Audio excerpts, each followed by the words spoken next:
What if I told you a single phone call could flip the Lakers' guard room before the weekend? What if a quiet conversation between two front offices just put pressure on rotations, roles, and the way this team wins tight fourth quarters? And what if the smartest move of the fall is the one nobody wanted to talk about out loud? Until tonight, this isn't gossip. It's the kind of late-night traffic that starts with a cap sheet, passes through a trainer's note, and lands on a whiteboard with 5 different lineups sketched in dry erase. That's when you learn what a franchise really is. Feelings or facts? Comfort or courage? Here's my promise for this video. We're going to map out exactly why the guard spot is the hinge on this roster. What the decision tree looks like if you change that hinge. How the defense and spacing shift immediately, where the schedule helps or punishes you. And which outside names even make sense value fit. And personality without breaking the culture. No spoilers yet. I'll give you the full picture first. You're watching Lakers News Fan Report. If you ride with this team the way we do, hit subscribe, drop a like, and keep those alerts on. We're here when news breaks, when plans change, and when the little details win big games. Let's set the stage. The Lakers win when the court shrinks on defense and stretches on offense. Simple to say, hard to live. That takes a point-of-attack guard who keeps the ball out of the paint, a secondary handler who can organize second units without turnovers, and a spacer who punishes help when stars collapse the lane. The math is unforgiving. You can bluff a lineup for a night. You can't bluff a season. Zoom into the guard room. Roles overlap. Minutes matter. You need one guy who can chase, one who can steer, and one who can steady. When you don't have those 3 hats worn by 2 or 3 reliable players, your margin gets thin. That thin margin shows up in the same places every time. Third quarter droughts, late clock heaves, and a defense that breaks one pass later than it should. Now, about the player at the center of tonight's talk. He's a pro's pro. Smart, calm, steady heartbeat in chaos. He's won playoff possessions just by getting the team into the right action, just by not blinking when the shot clock looked ugly. He's also had stretches when health turned the plan into a patchwork. Fair or not, availability becomes part of the scouting report. On the other side of this rumor sits a franchise that loves guards who run clean, defend their yard, and buy into structure. Think simple reads, clean feet, and the kind of discipline that turns a good regular season defense into a playoff one. They're hunting for value, for contracts that make sense, and for veterans who don't need the ball to help a young core breathe. So why is this bubbling now? Because this is the point on the calendar when teams decide who they are. If you're a contender, you look at your weakest link and fix it. If you're a riser, you buy low on someone reliable and see if the new address unlocks the old version. And if both sides can squint and see a fit, the phone lines warm up. That's where we are. Signals, smoke, and a decision that feels bigger than one name. All right, 10th paragraph. Here's the headline making the rounds. The Lakers are exploring a deal that would send Gabe Vincent to the Chicago Bulls. That's the sentence. That's the spark. Everything after this is the work, what's real, what's reading tea leaves, and what it would actually mean on the floor if it happened. First, the reality check. As of this moment, there's no official announcement, no league memo, no press release with signatures. What we have is interest, logic, and moving parts. Remember how these things work. Fit plus timing plus price. If 2 out of 3 line up, calls become frameworks. Frameworks become offers. Offers become paperwork. We're in the frameworks and questions phase, not the ink is dry phase. Why would the Lakers even entertain it? The role. If you believe you need a sturdier two-way guard profile next to your star, someone who defends up a position, hits corner threes, and keeps the offense simple, you can argue that upgrading the archetype matters more than keeping the familiar name. That's not disrespect. That's team-building math. The question is always the return, not just a name. A function. What about the Bulls? The logic holds from their side too. You add a veteran who can run a second unit, settle late clocks, and teach young guards how to live in a playoff-style half-court. You also gain optionality expiring money, flexibility at the deadline, and a pro who doesn't need touches to help. If your own guard room is crowded with creators, but light on organizers, this is the kind of profile you kick the tires on. Let's talk rotations if a move like this happens. Immediately, you'd see a heavier dose of a bigger guard defender. At the point of attack with a secondary ball handler next to him, more simple entries. Fewer leave ball turnovers, more corner threes. Bench units would lean on structure. One ball screen, one weak side action. Take the clean look. That's how droughts die. That's how you survive those awful 2-minute pockets that flip wins to losses. Crunch time? It becomes less about who's hot and more about who connects. You want 5 guys who all do something you trust. 1 star gravity well. 1 rim finisher. 1 spacer who won't blink. 1 defender who says no at the nail. And 1 adult with the ball who won't chase hero shots.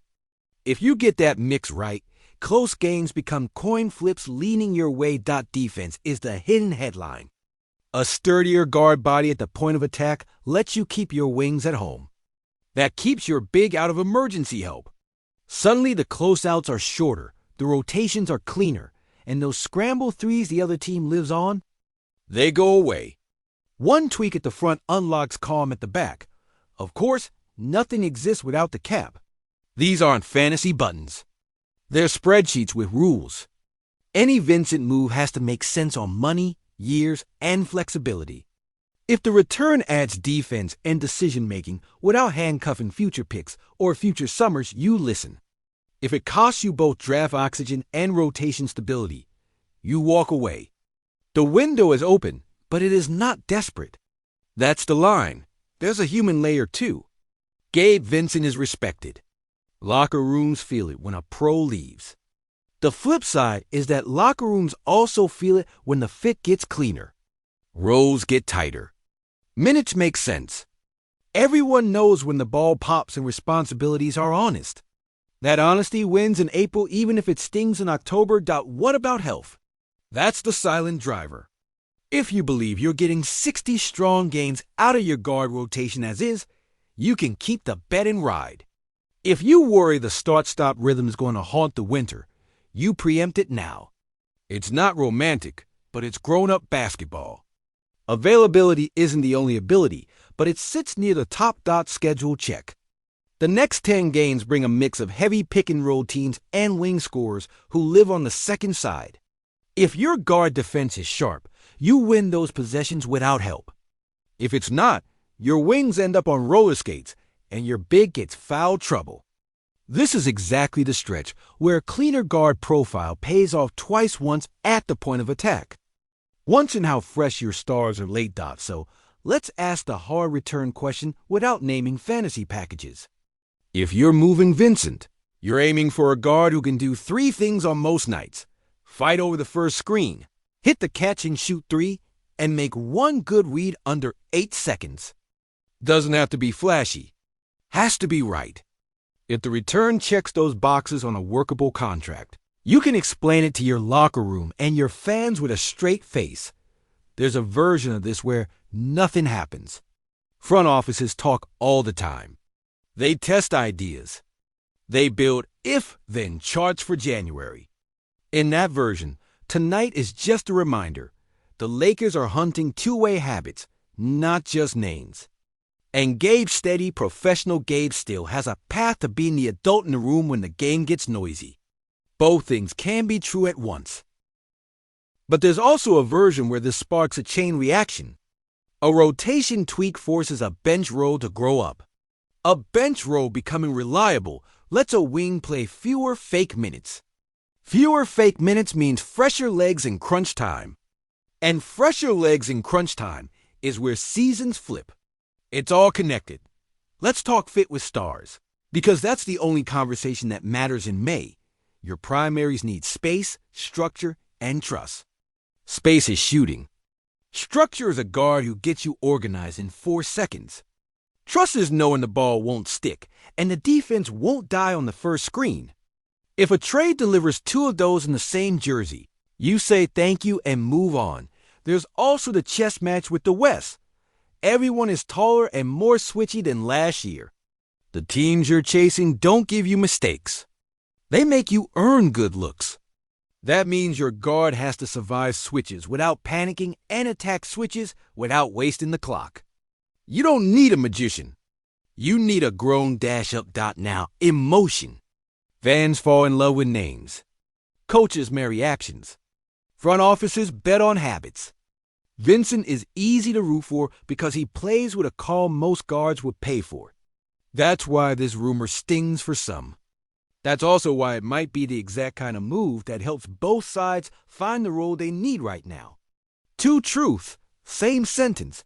If this were to happen, day one is simple. Limit turnovers, win the middle 8 minutes across quarters, and let the defense set the table. A new guard fit doesn't have to be pretty. It has to be quiet. Quiet as a road win in January. Quiet as the crowd muttering they're just cleaner than us. Quiet is how a contender looks in the dog days. For the Bulls, it's about stability. A veteran who doesn't rush, who can live in a game plan, who knows when to call two drags and when to just get off it. That's worth more than a headline. That's teaching. And teaching is how you build a room, not just a roster. Does this move change ceiling or just floor? Honest answer, floor first, ceiling later. The Lakers' ceiling belongs to their stars and their health. What a guard move like this does is remove the bad nights. It turns we beat ourselves into they had to beat us. In a tight West, that swing of 2 or 3 games is the difference between fighting in the play-in and owning home court. There's risk, obviously. You can't predict health. You can't predict shooting variance. You can't promise chemistry. What you can do is stat probabilities. More point of attack wins, more clean catch and shoots, fewer live ball mistakes. If the math gets friendlier week over week, the decision pays for itself. This is where culture speaks. The best teams don't lie to themselves. They don't hang on to comfort when function is calling. They also don't chase shiny names that the habits don't fit. The Lakers know exactly what travel basketball looks like in May and June. If a move helps them live in that reality more often, they'll make it. If not, they'll trust their room and move on. And because you're going to ask, yes, there are other guards around the league who could fit the blueprint. Younger, older, contract year, multi-year. Each comes with a different price tag, picks, swaps, protections, the usual maze. That's why you don't rush. You line up value and wait for the right door to open. Patience is a weapon. One last basketball detail because it matters. The Lakers are at their best when the first pass is right and the first screen is violent. Everything else blooms from there. If a Vincent move leads to more first passes right possessions, the offense will feel 5 years younger. If it doesn't, you keep your guy and double down on rhythm with the group you have. That's the accountability test. All right, Lakers family, your turn. If this framework became real, would you pull the trigger? What kind of return would make you say yes without blinking defense first, shooting first, or the cleanest combo you can afford? Drop your ideal boundary conditions in the comments. Contract length, role, and what you're willing to give up. Build the deal you can live with in April, not just a headline you like in October. My personal opinion, as of now. This is speculation built on logic, timing, and needs on both sides, but still speculation. If the return is a genuine two-way guard on a sensible deal, I would understand the move. Without that, I'd keep Vincent and bet on health and rhythm.